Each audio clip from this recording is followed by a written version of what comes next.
Ishamak Kaipu Silhau Kaujai, Kotu Committee on Tribal Unity, Kangpupi Cedar Hills ki spokesperson amani.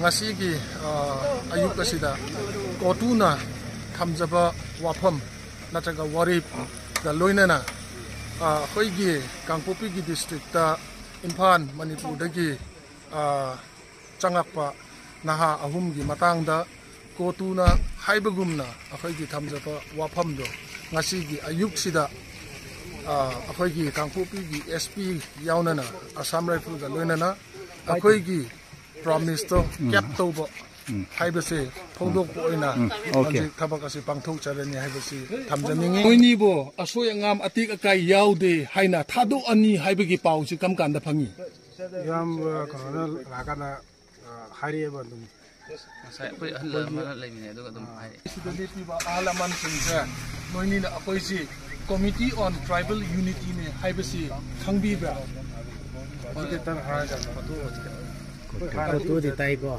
Kotu haibasi tai ko. Kotu haibasi na akoigi wafam phirip si leptuna noini bu kannanaba numit marini mangani manu asida chelaga sugadoba tawgadoba thabak mayamji tawe haibasi inaw anina chapchana khangbinaba haijari ko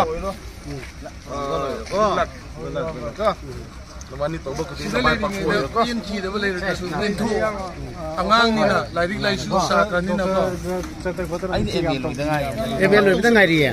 ngai chalu ko Adu noi ne. noi hobi ko doktor nadi padana ye gari ne ngai chalu ko yin da ba to ko Formina police station ko che chang loi na Che chang loi na police da sinna gani ko.